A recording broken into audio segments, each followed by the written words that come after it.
capítulo 4, do versículo 20 até o versículo 24. Efésios, no capítulo 4, do verso 20 até o verso 24. Nos diz assim: mas não foi assim que aprendestes a Cristo, se é que de fato tendes ouvido, e nele fostes instruídos, segundo é a verdade em Jesus. No sentido em que, quanto ao trato passado, os despojeis do velho homem, que se corrompe segundo a concupiscência do engano, e vos renoveis no espírito do vosso entendimento, e vos revistais do novo homem, criado segundo Deus, em justiça, retidão, procedentes da verdade. Destacar o verso 23 e 24. E vos renoveis no espírito do vosso entendimento, e vos revistais do novo homem, criado segundo Deus, em justiça e retidão, procedentes da verdade. Aqui nós temos uma imagem que mostra o olho com o mundo dentro, que expressa exatamente o que nós vamos tratar aqui sobre cosmovisão. É uma introdução à cosmovisão reformada. Quantos já ouviram falar o nome cosmovisão e têm ideia do que é uma cosmovisão? Levanta a mão. Certo. Então, vocês percebem que nem todos ouviram falar do que é uma cosmovisão. Mas você vai se surpreender que todos que aqui estão têm uma cosmovisão. Não há ninguém aqui nesse ambiente que não tenha a sua própria cosmovisão. Por quê? Porque cosmovisão, basicamente, eu vou definir com mais propriedade mais à frente, mas basicamente, cosmovisão é a maneira como nós enxergamos e interpretamos a realidade. É como nós vemos as coisas que nos cercam e nós a interpretamos. Então, qualquer um de nós aqui enxerga a realidade e interpreta esta realidade.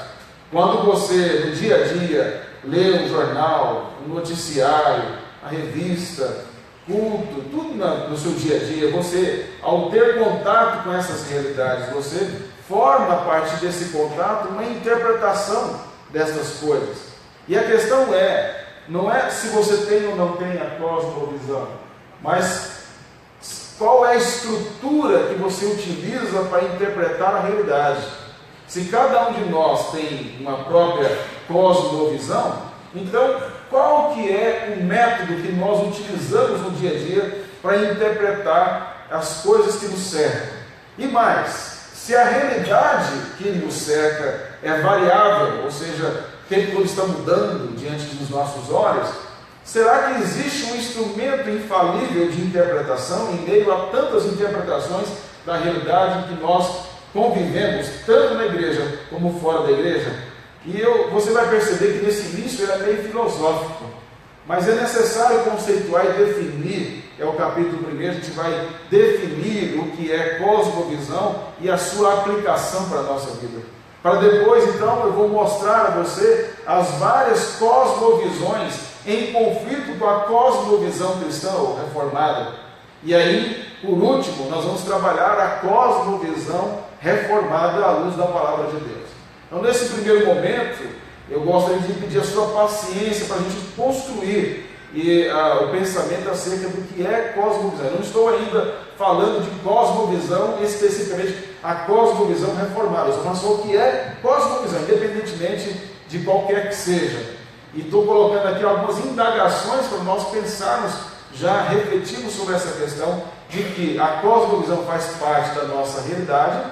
Não tem como uma pessoa não ter uma cosmovisão, mas a questão é se há uma cosmovisão que seja genuína, ou que ela tenha instrumentos infalíveis para interpretar a realidade, ou se a realidade ou a verdade ela é relativa. Cada um tem a sua própria verdade, como nós constantemente ouvimos aí por parte da cultura. Eu não vou pronunciar esse nome alemão aí, mas a palavra alemã, a cosmovisão vem dessa expressão alemã, que é o modo de olhar o mundo. Essa é a ideia de cosmovisão, a etimologia da palavra. Quem fala alemão aí? Então vamos lá, só para voltar aqui no slide.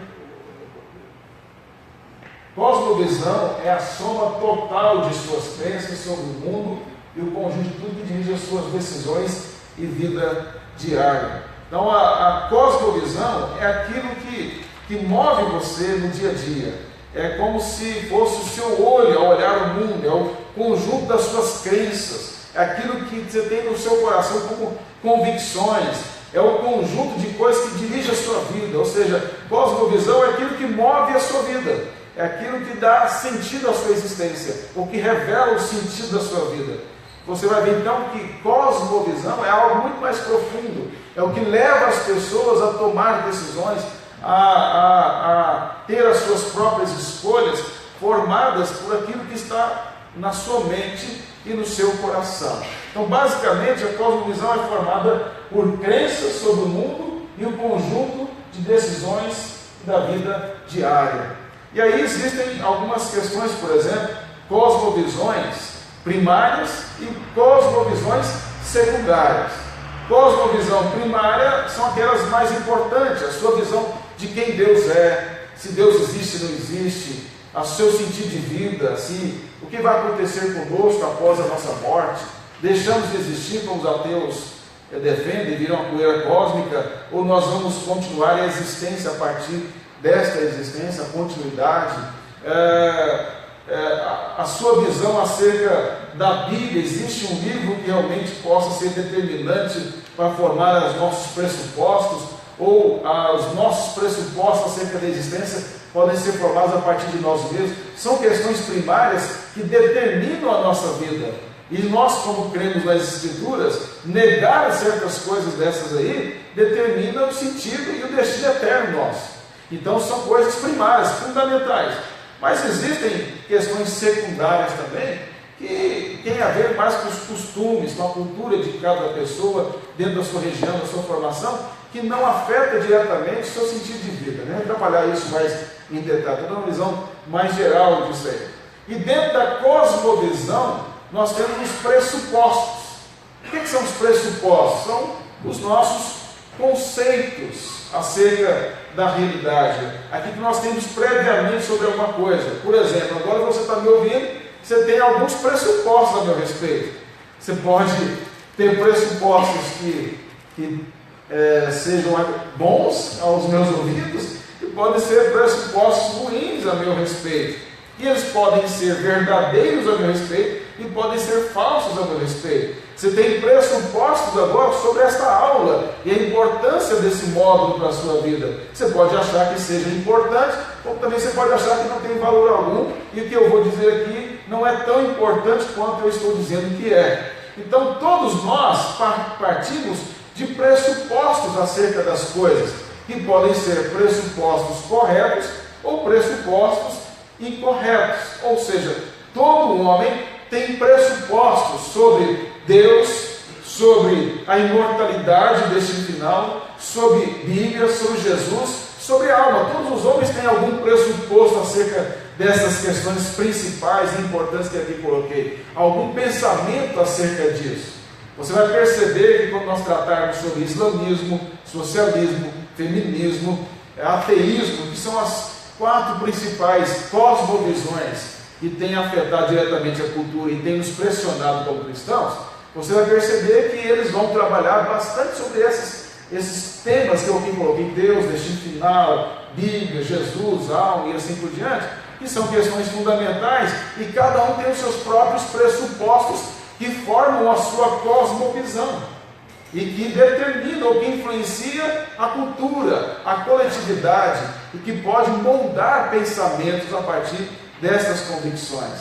Então, pressupostos é inevitável que todos nós tenhamos, e esses pressupostos, esses conceitos prévios, é que vão formando a nossa cosmovisão. E nós temos no site uma definição muito técnica acerca do que está na página 9, hein? Está na página 9 mesmo. Isso. Então, aí uma definição clássica do que é a cosmovisão. Eu não vou te cansar com a filosofia por trás disso aí, mas eu vou tentar trazer de forma didática o que está nessas afirmações aí. A cosmovisão, ele vai mostrar, e a outra citação acima aí na página não tem a dizer a mesma coisa, eu li as duas. A cosmovisão, ela está ligada diretamente ao coração. Por quê? Porque a cosmovisão é aquilo que move você a interpretar as coisas. E essa interpretação, ela não é superficial, ela revela o que está profundo no nosso ser. Por exemplo, por que você defende o Evangelho? Porque para você o Evangelho é a verdade, e está inscrito no seu coração, não é? A palavra de Deus está inscrita no seu coração. Portanto, o que leva você a defender a fé cristã, a se colocar firme diante daquilo que se opõe a ela, e defender com zelo a palavra de Deus, é o que está no seu coração. O que leva um ateu militante, que vou mostrar a vocês mais na frente isso, o ateísmo hoje é militante para tentar levar as pessoas a deixarem de ser religiosos, se tornarem ateístas. O que move um ateu a militar, a lutar, a batalhar para que o ateísmo seja implantado no mundo? Porque para ele há convicções no seu coração de que Deus não existe, embora ele viva uma crise existencial, mas é o coração dele insensível, embrutecido, conforme Paulo diz em Efésios, no capítulo 4, isso no verso 17 ao verso 19, que está alheio a Deus, é que o move a isso. Ou seja, um ateu é movido a defender a sua posição, assim como qualquer outro ímpio, porque o coração dele é ímpio. Então o problema dele é o coração dele, não é o intelecto, não é a falta de evidências da existência de Deus, mas o coração dele longe do Senhor. Isso se aplica da mesma maneira aos socialistas, às feministas, que eu vou mostrar que é incompatível a fé cristã ser socialista e ser feminista, embora muitos hoje, inclusive no nosso meio presbiteriano, defendem que é possível ser socialista e ser feminista. Vou provar a você que é impossível conciliar a cosmovisão feminista e socialista com a cosmovisão bíblica cristã. O que move esses movimentos? O que move o islamismo, que está crescendo tanto no mundo, a defender essa bandeira islâmica, de ter coragem até mesmo de matar pessoas, no caso dos extremados, ou de sustentar um sistema que leva, embora a pessoa não participe às vezes da matança, como foi em Barcelona, mas carrega bomba para que aqueles possam explodir ou matar pessoas. O que move isso? É o que está no coração. Então a cosmovisão ela define, é o coração do homem que define a nossa cosmovisão. É o nosso eu, o elemento definidor da cosmovisão. Por isso a importância de nós estudarmos essa questão à luz da palavra de Deus. As nossas ações e escolhas revelam parcialmente como enxergamos o mundo. Por que parcialmente? Abra lá no Salmo 139. As nossas escolhas e ações revelam parcialmente como nós enxergamos o mundo, que eu acabei de afirmar. Salmo 139. No finalzinho do Salmo 139, que é essa oração de confissão de Davi, no início do Salmo ele fala que o Senhor o sondava e o conhecia, que o esquadrinha, que não há nada nele que Deus não conhecesse. No final do Salmo 139, no verso 23 e 24, o salmista termina assim: sonda-me, ó Deus, e conhece o meu o quê? Coração. Prova-me e conhece os meus pensamentos. Vê se há em mim algum caminho mau e guia-me pelo caminho eterno. Davi está dizendo para o Senhor, o Senhor conhece o meu coração. Significa que Davi não conhecia o seu próprio coração. Nós não conhecemos exaustivamente o nosso coração. Nós conhecemos o nosso coração mais do que as pessoas que relacionam conosco. Nós conhecemos até uma certa profundidade no nosso coração. Mas nenhum homem conhece, ou mulher, conhece a exatidão do seu coração, exaustivamente. Só Deus se conhece exaustivamente e perfeitamente, e nos conhece exaustivamente, completamente. Então Davi, sabendo que há coisas no nosso coração, imagine que o nosso coração seja como um oceano profundo. No oceano tem uma profundidade que é impossível o homem chegar pela pressão oceânica, e que lá tem alguns seres vivos lá que o homem não tem nem ideia de como eles são, porque vivem nas profundezas do oceano. Então imagine que o nosso coração tem profundezas abismais, que nós não podemos entrar lá, não há como penetrar na totalidade do nosso coração. De vez em quando esses monstros vêm à tona, de vez em quando nós somos surpreendidos por nós mesmos, não somos? Uma reação no pensamento, numa atitude, que você se pergunta: como eu pude pensar isso? Como eu pude fazer tal coisa? Como eu pude desejar tal coisa? Por quê? Porque nós não conhecemos a profundidade do nosso ser. Sabendo disso, Davi fala para aquele que conhece todo o nosso ser, conhece todo o nosso coração. E ele então pede ao Senhor que o sondasse e pudesse mostrar a ele o caminho correto, mostrar a ele se havia nele alguma coisa que desagradasse ao Senhor, que escapava ao seu olhar interno. Por isso eu disse que as nossas ações e escolhas revelam parcialmente como nós enxergamos as coisas. Por quê? Porque o que eu faço, você está me vendo aqui dando aula para você, tentando demonstrar biblicamente essas questões, isso revela parcialmente quem eu sou para você. Mas você não sabe quem eu sou realmente. Eu sei parcialmente quem eu sou. Mas Deus sabe quem eu sou completamente. E Deus sabe quem você é. Então as nossas escolhas demonstram parte daquilo que nós somos. Revelam parte do nosso caráter. E revela aquilo que move a nossa maneira de interpretar as coisas. E aí a nossa cosmovisão. A maneira como nós interpretamos as coisas, ou escolhemos as coisas, revela também o que é valioso para nós, o que é importante para nós. Você decidiu fazer esse módulo aqui, que a sua escolha passa para mim a ideia de que você dá valor a conhecer mais a palavra de Deus e acha importante isso para a sua realidade. Mas isso não quer dizer que somente participar desse módulo demonstra que o sentido da sua vida é o Evangelho. Porque no caso do Evangelho é a totalidade do seu ser, no seu dia a dia e na sua vida secreta com Deus. A sua participação na igreja ou as suas funções dentro da igreja não revelam completamente se você é convertido ou não, mas elas demonstram para quem está externamente os frutos possíveis desta suposta conversão.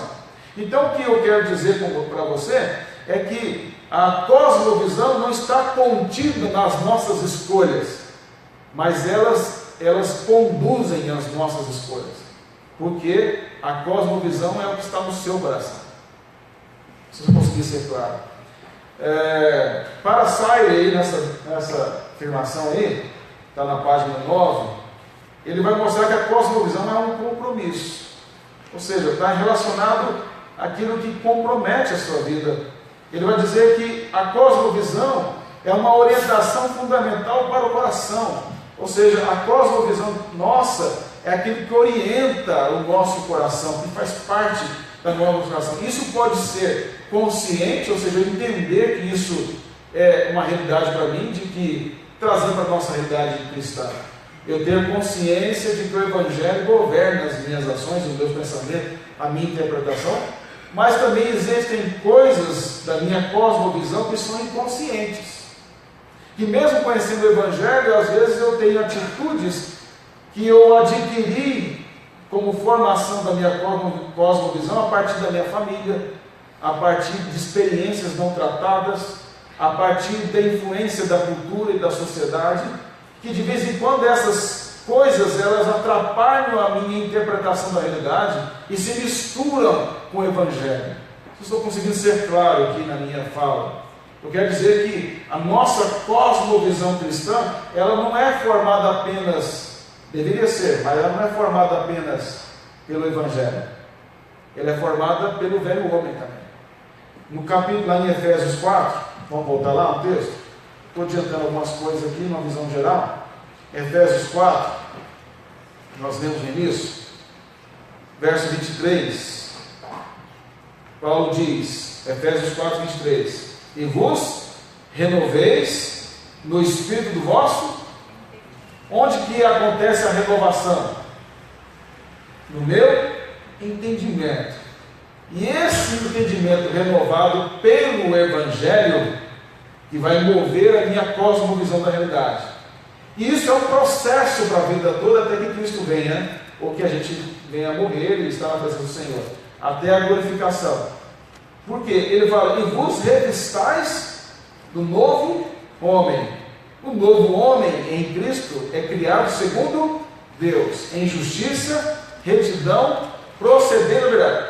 Retidão, na Bíblia, quer dizer integridade, tem a ver com aquilo que está no meu coração. O que o Senhor disse acerca de Jó? Que ele era um homem o quê? Um homem íntegro, reto e justo. Retidão tem a ver com as motivações, com os meus pressupostos, com as minhas convicções, tem a ver com aquilo que me move a fazer as coisas. Vamos pegar aqui, você está aqui por quê? Não me responda, pensa aí. Você está aqui por quê? Você pode estar aqui por razões pecaminosas, por vaidade, como também você pode estar aqui pelas razões corretas, de glorificar a Deus, de aprender mais a sua palavra e ser o último reino dele. Aí é correto, é procedente da verdade, da justiça, da santificação, da razão do Evangelho que tem renovado a sua mente. Mas na medida em que nós somos renovados na mente, na forma de enxergar a nós mesmos, enxergar a realidade, enxergar o nosso sentido de vida, que é o novo homem, que é a santificação, que é o processo, nós também temos nesse processo o despir do velho homem. É o que Paulo vai dizer do verso 25 ao verso 32. Então nós temos uma velha natureza e nós temos uma nova natureza. E o processo santificador de nossas vidas é nesse processo de despir do velho homem e revestir do novo homem. Ou seja, nós carregamos coisas do velho homem o tempo todo. Paulo diz lá em Romanos 7: quem me livrará do corpo desta morte? O bem que quero, não faço. O mal que eu quero, esse faço. Há uma batalha dentro de mim. Quando Paulo diz quem me livrará do corpo desta morte, alguns entendem que Paulo conhecia uma história antiga de um homem que assassinou uma outra pessoa, e aí ele foi ser julgado pelo rei. Eu não me recordo agora que rei que era da história. E aí a sentença do rei foi a seguinte: que aquele homem tivesse o corpo do homem que ele matou amarrado nas costas dele, braço com braço, costa com costa, perna com perna. Então aquele homem teria que andar com o corpo do camarada que ele matou nas costas, apodrecendo nas costas dele. Então, usando essa história, Paulo estaria falando que ele carrega nas costas o velho Paulo, o velho homem. Faz sentido, não faz? Então nós carregamos o velho homem. Quando é que nós seremos despidos completamente do velho homem? Quando Cristo nos glorificar. Nós seremos semelhantes a Ele, perfeitos. Mas nesse processo, e aí vamos entender, da nossa mente renovada, ainda a nossa mente, o nosso coração está envolvido pelo velho homem. E aí nós às vezes interpretamos a realidade conforme o Evangelho, e às vezes nós interpretamos conforme o velho homem. Compreenderam? É na medida de que nós aprendemos a palavra e aplicamos a nossa vida, é que isso vai, pela ação poderosa do Espírito Santo de Deus em nossas vidas. Aí Efésios 5,18, cheios do Espírito Santo de Deus, e ele vai falar como que as nossas ações cheios do Espírito Santo de Deus vai ser manifestado com louvor, vai ser manifestado com salmos, com ações de graças, a esposa com o marido com a esposa, os filhos com os pais com os filhos, e os servos com seus senhores, senhores com seus servos. Tudo isso vai para mostrar que as nossas relações, a partir de uma vida cheia do Espírito Santo de Deus, vai mover-nos a ter relações saudáveis e bíblicas com aqueles que nós convivemos, partindo primeiramente do nosso relacionamento com Deus. Então o que está dizendo aqui é que a cosmovisão é o fundamento sobre o qual a sua vida é construída. A cosmovisão é o fundamento sobre o qual a sua vida é construída. O que o Senhor Jesus falou no Sermão do Monte no final? Todo aquele que ouve estas minhas palavras e as pratica é comparado a um homem sensato, que construiu a sua casa sobre a rocha, transbordar os rios, soprar os ventos e deram com ímpeto contra ela. Soprar vento e os rios darem com ímpeto contra aquela casa é a realidade, as variáveis da realidade que nos cerca o tempo todo. E ele não caiu, por quê? Porque estava construído sobre a rocha. Todo aquele que ouve estas minhas palavras e não as pratica é comparado a um homem imprudente, insensato, tolo, que construiu sua casa sobre a areia. O que aconteceu? Transbordaram os rios, mesma coisa, sopraram os ventos e deram com a realidade a mesma. Crente e ímpio sofre, crente e ímpio passa por dificuldades, crente e ímpio enfrenta as mesmas lutas. A diferença é como interpreta essa realidade e sobreviver a elas, porque interpreta corretamente, construindo a sua cosmovisão sobre a rocha. E como que eu construo a minha vida sobre a rocha? Ouvindo e praticando. Compreendeu? Fez a conexão com Efésios? Pela renovação da vossa mente. Como é que eu renovo a minha mente? Ouvindo a palavra e aplicando a palavra à minha mente, ao meu coração.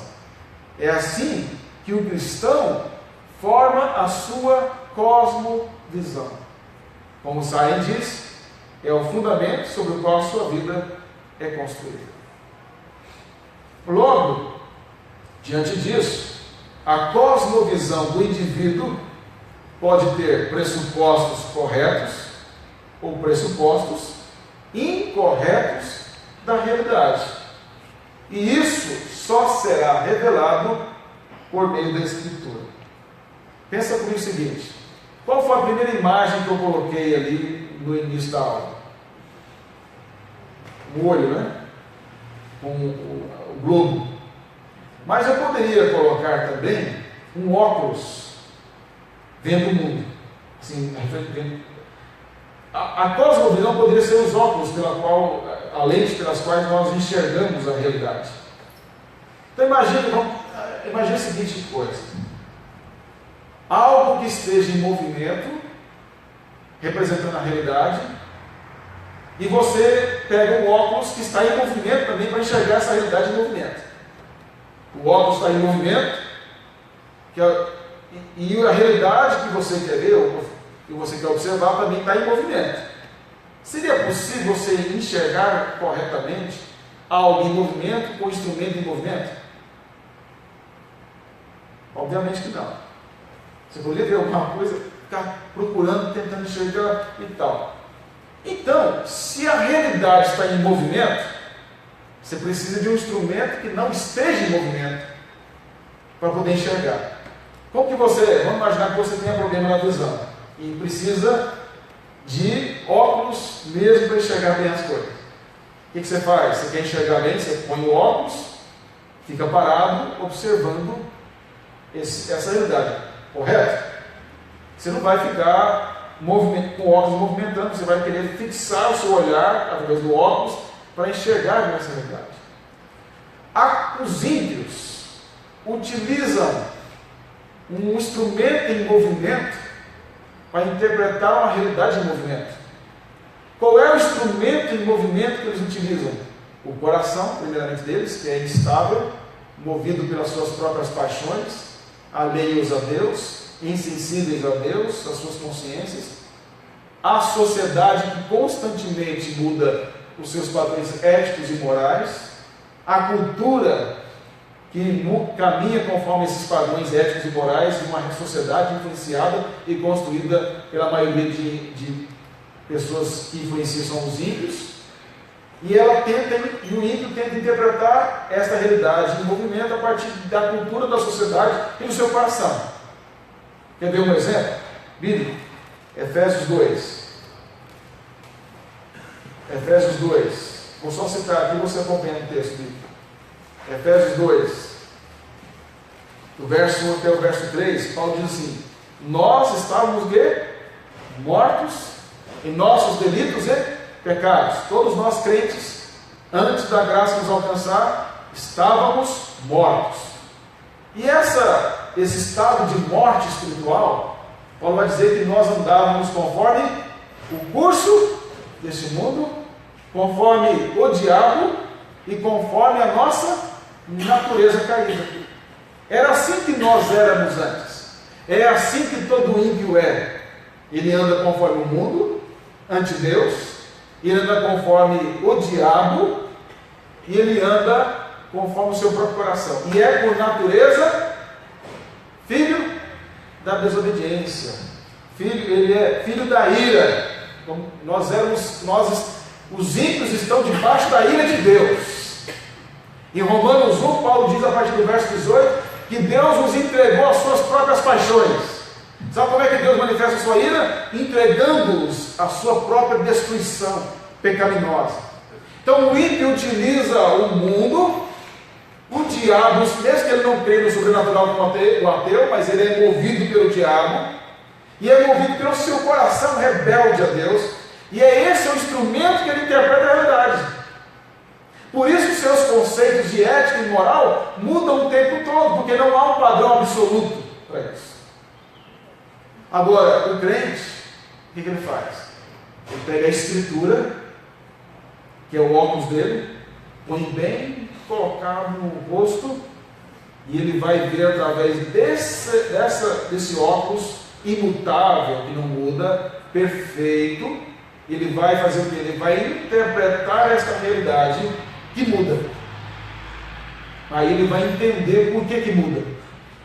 Ele vai entender essas variáveis, na medida em que a mente dele é renovada pela Escritura. Compreender? Por isso que a cosmovisão cristã, bíblica, ela tem como fundamento a Escritura, para orientar a nossa forma de enxergar a vida. Agora, é possível alguém dizer que utiliza a Escritura para interpretar a realidade e querer interpretar a Escritura com a sua cosmovisão. Vamos pegar um exemplo. Tem algum psicólogo aqui? Tem? Quem é? Tem? Fez formado em psicologia? Formado em psicologia. Sociologia tem alguém aqui? Pedagogia sempre tem, né? Ontem eu vi se formou. Parabéns aí para ela. Bom, eu estou dando exemplos aqui só para entender. Não estou desprezando essas áreas de conhecimento. Todas as áreas, vamos aprender, todas as áreas humanas e todas as áreas de conhecimento têm momentos de verdade. Como é que eu sei os momentos de verdade? Através da Escritura. Agora, quando eu pego, seja psicologia, pedagogia, sociologia, ou própria ciência, filosofia, eu pego essas formações e eu parto para a Escritura com o olhar dela. Eu estou utilizando essas áreas de conhecimento como óculos para eu interpretar a Escritura. E aí eu vou fazer o quê? Vou acomodar a Escritura aos meus óculos. Aí está errado. Eu fiz pós em filosofia. Todo o curso que eu fiz, o meu olhar para a filosofia era a partir da Escritura. Então eu interpretei a Escritura com a filosofia. Interpretei a filosofia com a Escritura. Assim, você faz psicologia, mas você utiliza o quê? A Escritura como meio de interpretação da psicologia, para identificar nela os momentos de verdade. Na pedagogia, assim por diante, qualquer uma área de conhecimento. Mas qual que é a dificuldade disso? Nós somos ensinados, direta ou indiretamente, que fé e razão são coisas opostas. Não é? Fé e razão não tem nada a ver uma coisa com a outra. Fé é fé. Ciência, filosofia, psicologia, sociologia, isso não tem nada a ver com a nossa fé. Nós simplesmente entregamos a cultura aos ímpios, sobre o discurso de santificação. Nós criamos, eu falo nós, evangélicos de modo geral, independente da igreja, nós criamos um mosteiro eclesiástico existencial. Como os monges se isolaram no período da Idade Média para não se contaminar com o mundo, e a contaminação está no coração, tem como se isolar dela.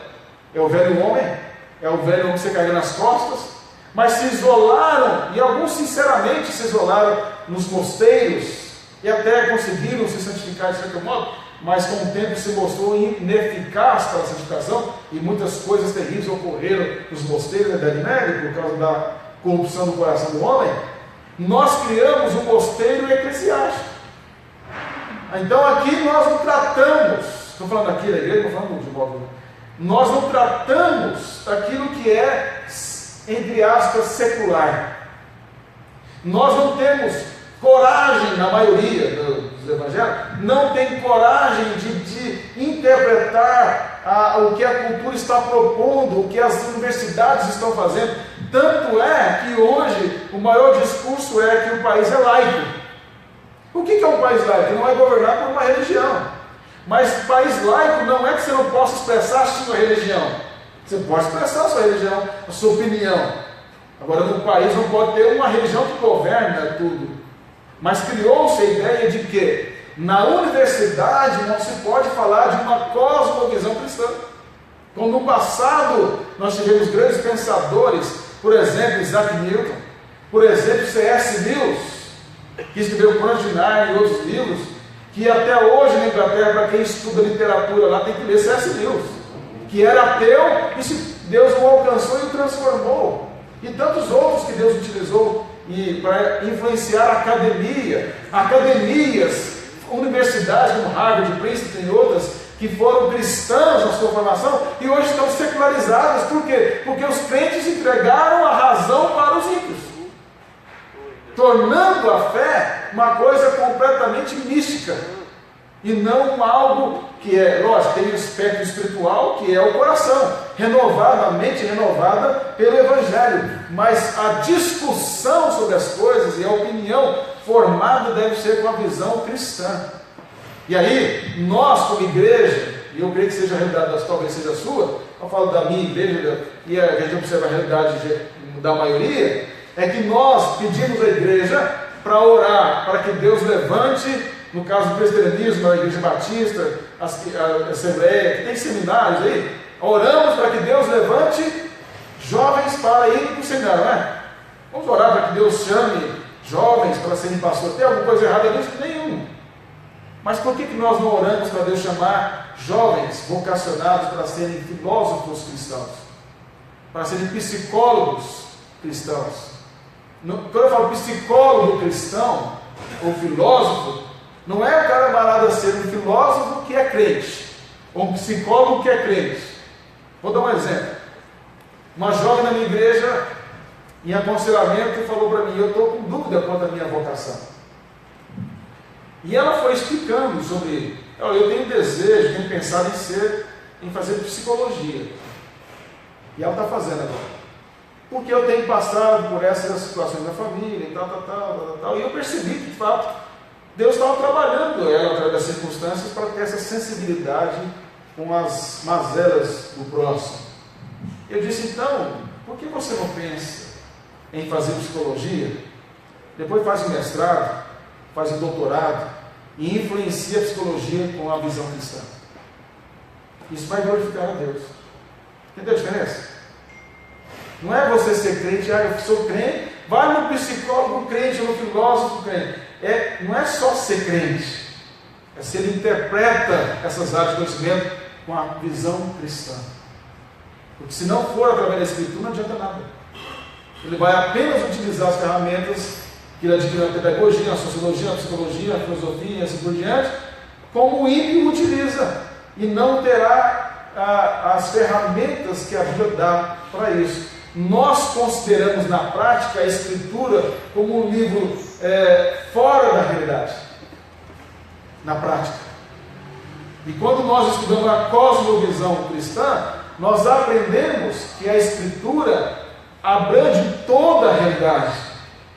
Nossa, aqui nós vamos ver mais à frente: criação, queda, redenção e consumação. A gente vai ver essa linha que a Bíblia apresenta e ver como que a cultura, a sociedade e a relação com Deus se desenvolve na Escritura como um todo e como isso deve influenciar a nossa forma de enxergar. Mas por enquanto eu estou apenas dando uma visão geral disso.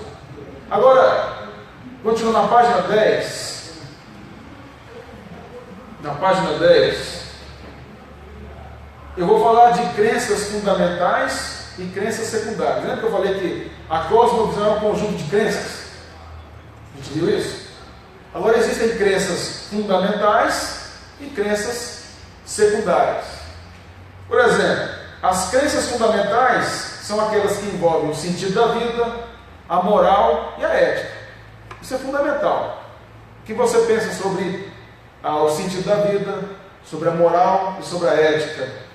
Se você defende ou não a pedofilia, se você defende ou não o aborto, se você defende ou não que existe Deus e é o Criador e sustentador de todas as coisas, se você defende ou não que Cristo é Deus e é homem ao mesmo tempo, se você defende que a Bíblia é a palavra de Deus ou apenas um livro religioso procedente da experiência religiosa judaico-cristã, essas questões todas, as respostas que você der a isso, define se você é de fato cristão ou não. Então isso é primário, isso é fundamental. Lembra quando Jesus, em Mateus 16, verso 13 ao verso 20, perguntou o que aos discípulos? Que diz o povo ser o Filho do Homem? É uma pergunta fundamental, não é não? Jesus está perguntando, quem o povo está dizendo que eu sou? A resposta dos discípulos foi qual? Primeiramente, o povo diz o seguinte: que o Senhor é Jeremias, João Batista, Elias ou um dos profetas. A multidão achava que Jesus era um dos profetas. Se Jesus fosse um dos profetas, ele não era o Cristo, porque os profetas apontavam para o profeta, o ungido, o Cristo. Esses eram homens de Deus? Foram, mas eles apenas apontavam para o profeta, para o Cristo. Não eram eles o Cristo. A multidão não entendia que Jesus era o Cristo, entendia que ele era um dos profetas. E aí ele pergunta: e vocês? Que diz que eu sou? Aí ele pergunta para os discípulos. E aí Pedro levanta em nome dos demais apóstolos e diz o quê? Tu és o Cristo, o Filho do Deus vivo. Quem tem ouvido as devocionais de Teologia do Caminho tem ouvido eu expor esse texto aí vários dias. Resumindo, para não demorar, tu és o Cristo, o Senhor é o ungido, prometido do Antigo Testamento, que os profetas falaram, o segundo Adão, o Messias, que é a palavra correspondente, e o Senhor também é o próprio Deus, porque é o Filho do Deus vivo, Deus homem. E é sobre esta confissão que a igreja é edificada, e as portas do inferno não podem impedi-la de ser edificada. Então a pergunta que o Senhor Jesus faz aos discípulos, de quem ele é, e a resposta dada, ela é ou não fundamental? Se ela é apenas de que ele é um dos profetas, é falsa, por mais boa intenção que estivesse. Se eu falar que Jesus é o maior psicólogo do mundo, como tem um livro chamado com esse título, Jesus, o maior psicólogo do mundo, é uma falsidade acerca de Jesus. Ou se eu falar como Augusto Cury, é o mestre da sensibilidade, é o mestre do amor e tal, por mais belo que a escrita seja, não expressa nada acerca de Jesus, porque ele é o Cristo, ele não é o Cristo, ele não é o Jesus da autoajuda, ele não é o Jesus da psicologia, da filosofia, um grande pensador, ou ele não é um evoluído das religiões místicas, ele não é mais um profeta como é para o islamismo, ele é o Cristo, o Filho do Deus vivo. Esse é um pressuposto fundamental. Negar isso é negar Cristo, é negar que ele é o caminho, a verdade e a vida, é não ser cristão. Então existem crenças, cosmovisões fundamentais, determinantes. Se eu creio que a Escritura é a palavra de Deus, como ela diz que é, toda a Escritura é inspirada por Deus e útil para o ensino, repreensão, correção e educação na justiça, e a tenho como autoridade para a minha vida, então as minhas crenças são formadas a partir da Escritura. Mas se eu creio e digo que sou cristão, tem cristãos dizendo isso nas igrejas, ensinando pastores, que a Bíblia é um livro religioso, a expressão religiosa do povo judeu e dos cristãos. Se a Bíblia para mim é apenas um livro, uma expressão religiosa de um povo, ela não é palavra de Deus, ela é apenas um registro de experiências do homem. É fundamental ou não é? Estão compreendendo? Daqui a pouco eu deixo de fazer as perguntas. Agora, existem crenças secundárias. Vou dar alguns exemplos aqui.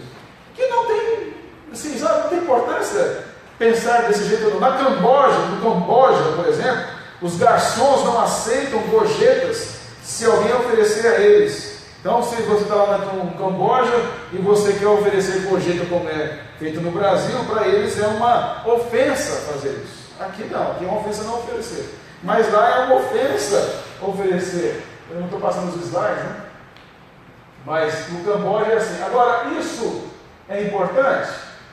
É fundamental para a nossa cosmovisão? Não. Eu vou passar aqui rapidamente para...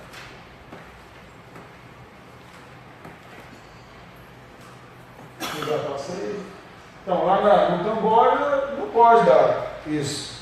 Na Indonésia, por exemplo, passa aqui.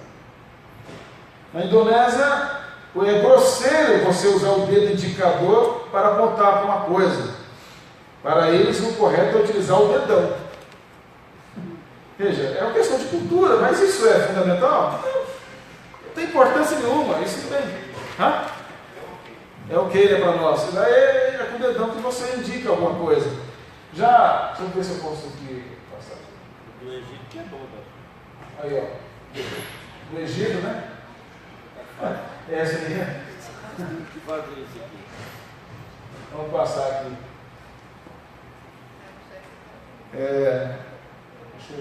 No Egito.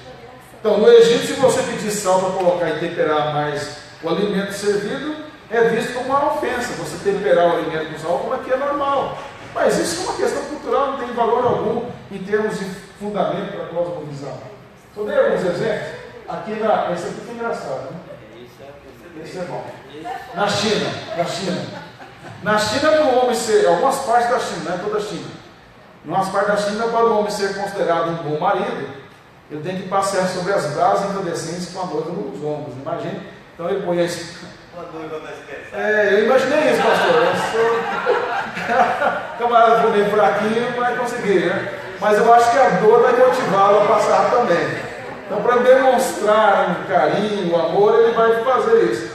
Para nós, isso só é uma tolice para nós, uma coisa ridícula. Mas para algumas partes da China isso é importante. Então, meus irmãos, o que nós temos que compreender é que existem crenças fundamentais e crenças secundárias, sobre quais devemos investir as nossas forças. Nas crenças fundamentais. Nós temos que lutar contra a cultura nas crenças fundamentais. Nas secundárias, tanto faz. E agora, como é que eu sei quais são as crenças fundamentais? A partir da Escritura. Certo? Por exemplo, nós estamos aqui em Goiás, minha terra, com a terra de vocês. Para nós aqui, Goiânia do Pé Rachado, fala também, né? E a terra está explicando o Leandro o caminho, Goiânia do Pé Rachado, a terra é vermelha e tal, o clima. Então eu sou goiano do Pé Rachado. Mas isso faz sentido como paulista. Nós aqui entendemos que o piqui faz parte da nossa cultura, o goiano gosta de piqui, mas o paulistano nem é piqui. Eles têm lá outras coisas. Mas isso é fundamental? Isso é coisa secundária, de região para região. Não altera em nada. Dá algum choque regional, né? Quando a gente vai, às vezes agora nem tanto, mas quando eu estava me iniciando lá na igreja de Limeira, às vezes eu utilizava uma expressão que eu percebi que eu não entendia, que é nossa. E eu falava, vocês não entenderam, eu vou explicar como que é isso aqui. Quer ver um negócio que o Leandro, que eu falei para ele que eu ia poder denunciar aqui para vocês. E dar risada de falar, quando eu vim aqui pregar, falar o modo de pregação expositiva, eu passei num posto de gasolina e perguntei ao rapaz como é que eu saía daqui da cidade para ir para o sítio de Jataí. Aí você vai e tem um queijinho, aí você vira e tal. Um dia eu falei para os irmãos lá fala queijinho rotatório. Eles disseram por quê? Queijinho? Mas para nós faz todo sentido. Então são regionalismos, que não é certo nem errado, mas são secundários, não é assim? Na Bahia a mesma coisa, em Pernambuco, no Maranhão, no Rio Grande do Sul. Cara, o nosso país é um país tão grande, continental, que tem as suas próprias culturas e de região para região, mas isso são coisas secundárias. Agora, o que deve ser a nossa luta no Brasil? É sobre a nossa liberdade de expressão religiosa, é sobre a família como base, instituição de Deus, homem e mulher e filhos, aborto, pedofilia, o papel da mulher e do homem na sociedade e na família, a existência de Deus e a influência da negação da existência de Deus na universidade, o crescimento do islamismo, porque onde o islamismo cresce é quando o cristianismo está enfraquecido. Isso são crenças fundamentais. Concorda? Vou parar aqui na página 11 e deixar para que você possa perguntar caso tenha alguma dúvida.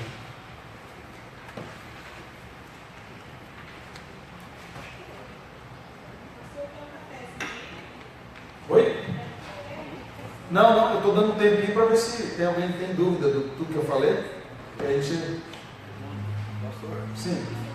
quando e por quem surgiu essa palavra, com tantos sentidos, tantas definições? Isso na realidade vem, cosmovisão, a palavra na verdade ela vem sendo desenvolvida mais tecnicamente há uns 2 séculos, assim, pelos reformados. Mas em termos de essência, cosmovisão sempre fez parte da teologia reformada, porque é a forma como se nós entendemos, que é como enxergamos o mundo. Cosmovisão sempre fez parte da vida cristã, na realidade, né? Vou mostrar para vocês mais à frente, quando Paulo vai a Atenas, e como ele confronta a cultura ateniense com a cosmovisão cristã. Ele entendia o que os epicureus históricos compreendiam da realidade. Ele cita no seu discurso em Atenas uma confrontação ao que eles pensavam e apresenta no final a cosmovisão cristã. O apóstolo Paulo, ele conhecia profundamente o conceito cultural, filosófico daqueles dias. Então, no sentido de essência, não tecnicamente a palavra cosmovisão, mas de essência, ela sempre fez parte da natureza humana, porque tanto o crente como o ímpio enxerga a realidade e interpreta.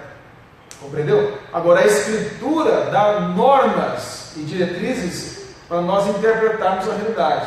E nós vamos trabalhar mais à frente que, basicamente, essa visão cristã envolve 3 aspectos principais: o meu relacionamento com Deus, que direciona o meu relacionamento com o próximo, que direciona o meu relacionamento com a cultura.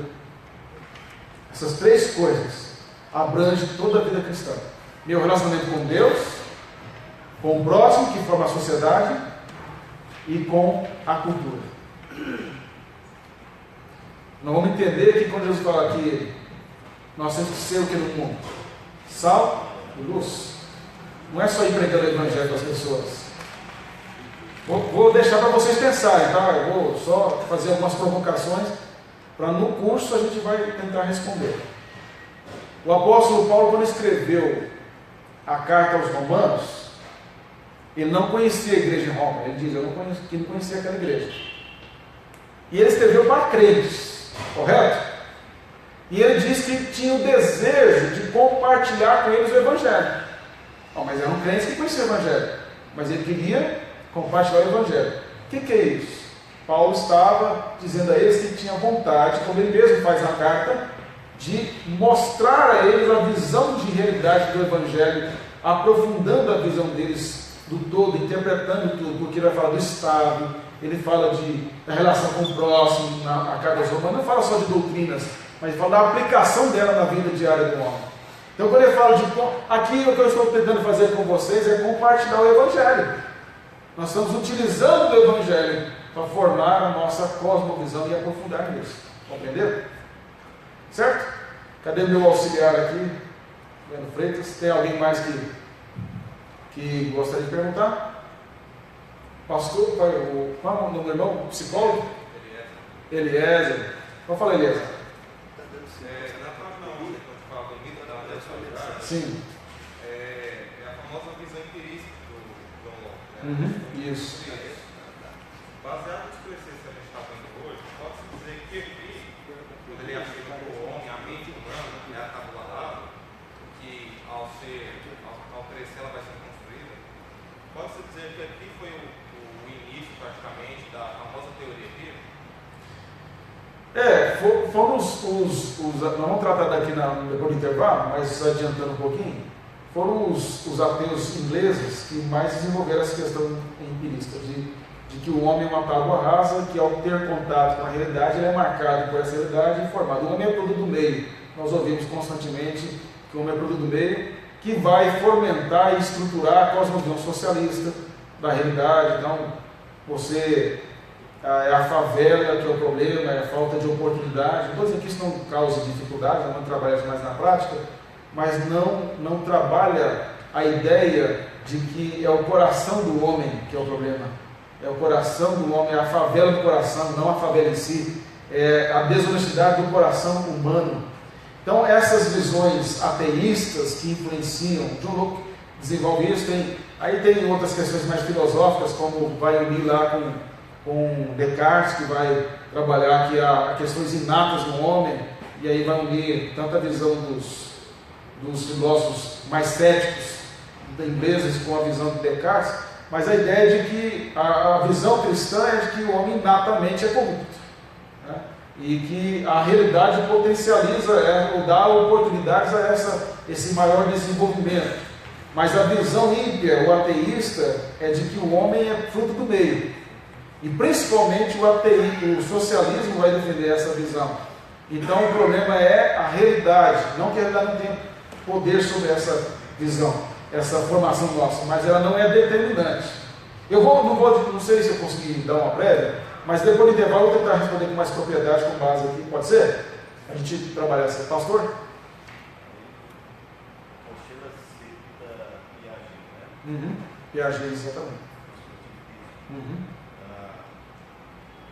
Essa ideia hoje de ideologia de gênero está ligada a essa filosofia educacional? Eu diria que ela utiliza dessa metodologia, porque eu cito na apostila, não estou recordando exatamente o momento aqui, mas eu cito, inclusive com base no livro do Solano Portela, sobre o que estão ensinando aos nossos filhos. É um livro excelente, onde ele vai falar de Piaget, que é essa ideia de construtivismo, onde o professor, ele é apenas ele não pode formar a mente do aluno. Facilitador, exatamente, ele facilita apenas, e nesse sentido os pais também não podem, e aí o filho, isso tem sido um método que a ideologia de gênero tem utilizado, essa questão de gênero. Mas a ideologia de gênero, eu vou mostrar a vocês, ela tem como força formação do feminismo. É o feminismo que está por trás de toda essa ideologia de gênero. Por quê? Porque para o feminismo, e eu vou citar a fonte de feminista, é defendido, porque a maioria dessas feministas não sabe nada de feminismo. É tudo, vou usar uma expressão que não é minha, é de Lenin, de Otto Suppers, que falava que era o socialista ocidental. Ele falava, Lenin é o fundador da União Soviética, são idiotas úteis. Então eles não sabem nem o que estão defendendo. E o feminismo, ele vai ser motivador porque as feministas que estão sendo lidas, agora lidas da década de 70, Fares e outras, defendia que a maternidade é uma maldição para a mulher.